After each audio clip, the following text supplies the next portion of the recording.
We're talking about grace today, and we've defined grace as God's goodness toward us, or God doing good things for us even though we don't deserve it. We've talked about how God extends grace to us before we even know who He is, and in His grace He draws us into a relationship with Him. We've also been talking about how when we mess up, after we become believers, we're in relationship with God, we want to be disciples of Jesus Christ and we want to live well, but many times we still fail.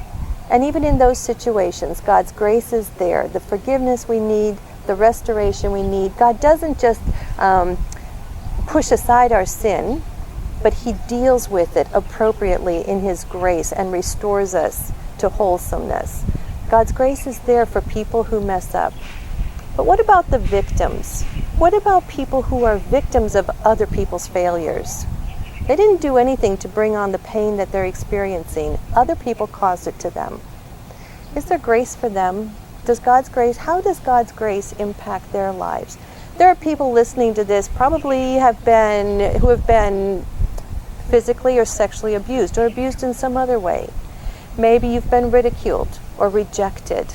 Maybe you've been a victim of financial fraud. Maybe your credit cards have been compromised, or someone has cheated you out of something that belongs to you. Maybe you've been robbed. Maybe someone just treats you badly.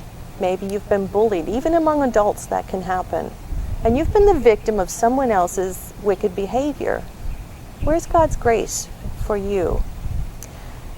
In the New Testament, towards the end of the New Testament, in the book of James, the author James makes a rather obnoxious statement about how we're supposed to respond in the middle of a difficult situation like that. He says, "Consider it all joy. Consider it joy when you encounter trials like this, because these difficult times test your faith in God.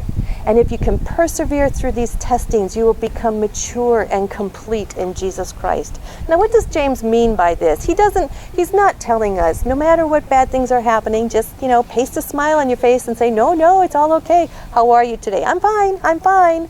No, he's not telling us to be fake about it.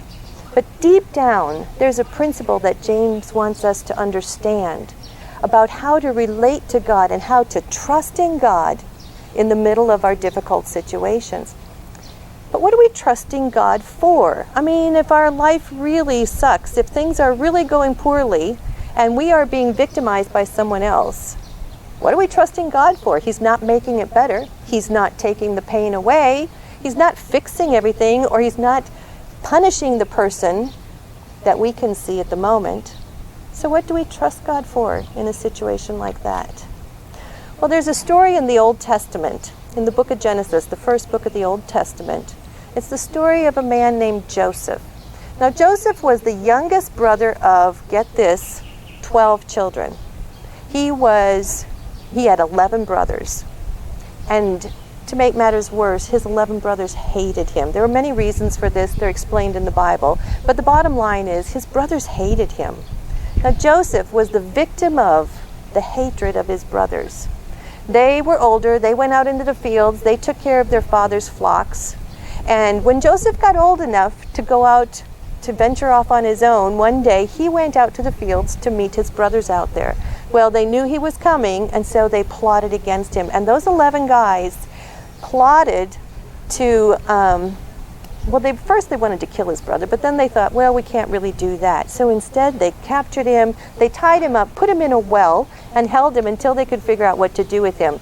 And what should come along in the desert there but a caravan from another country, from a foreign nation. And so the brothers saw this caravan going across the desert. They ran out, met with the people, struck up a bargain with them, and would you believe it, they sold their brother into slavery to this other family who were going into Egypt. Joseph was an Israelite. His brothers sold him to an Egyptian family who took him into Egypt, far away from home. He just disappeared that day and lost his home, his identity, his family, everything that was comfortable and familiar to him. Joseph went as a slave into this foreign land, but rather than being angry and resentful, rather than wishing to rain down terror and lightning and thunder on his brothers. Instead, he submitted to what was happening to his life, and he served well as a slave. In fact, he served so well that he was soon promoted to be the head of all the servant staff in this person's house. Now, because he was given that much authority and that much trust, Joseph continued to display the character of a godly man in this foreign place. He was doing so well that this man's wife noticed him. And one day, she caught him when they were alone and tried to seduce him. She wanted him to sleep with her.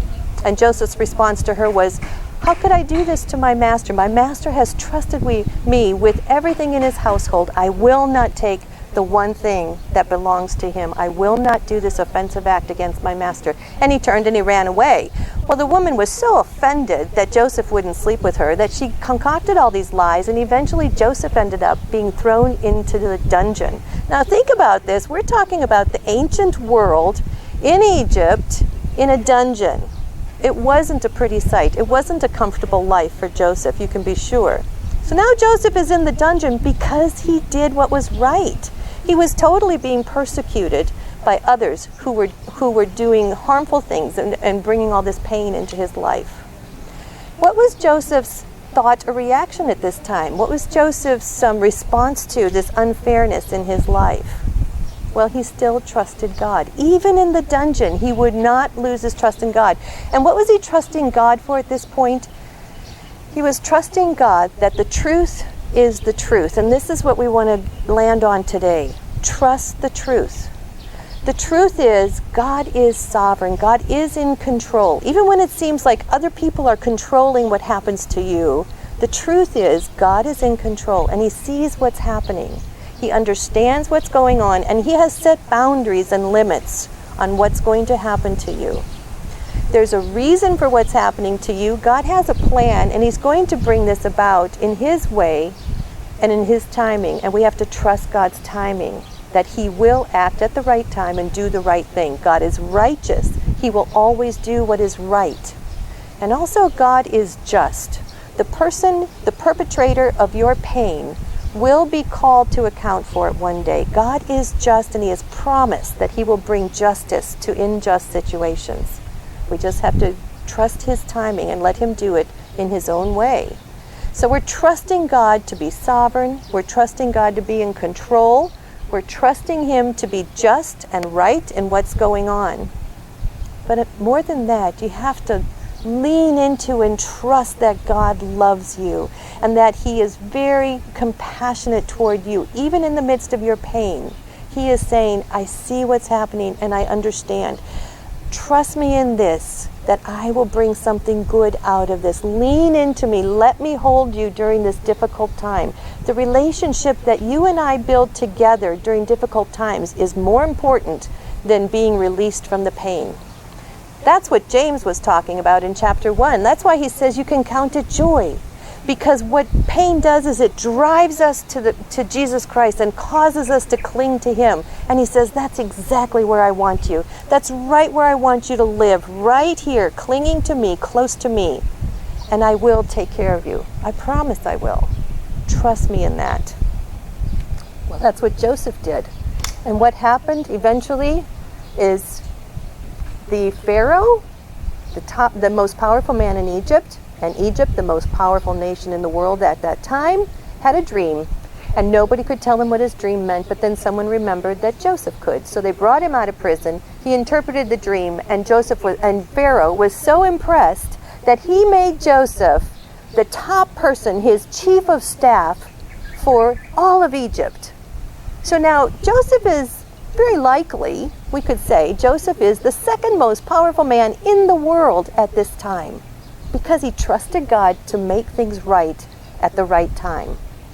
He was set into place in this position of power at a time when the world was ready to go through a very severe drought.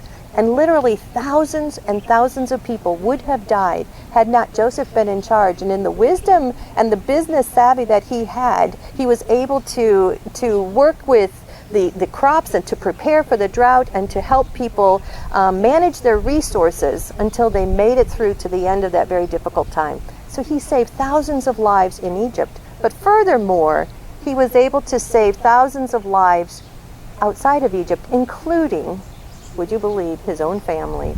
His father and his brothers in the drought had to come to Egypt to get food supplies. And who gave them their supplies? None other but their brother Joseph.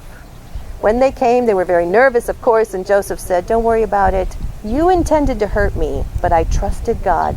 I knew God had a plan. He intended this for a good purpose. And in his own way, just as he said, he has made good things come of this. I forgive you. I do not hold a grudge against you. God will be the one who brings justice to this situation." This is the truth that I want to leave with you today.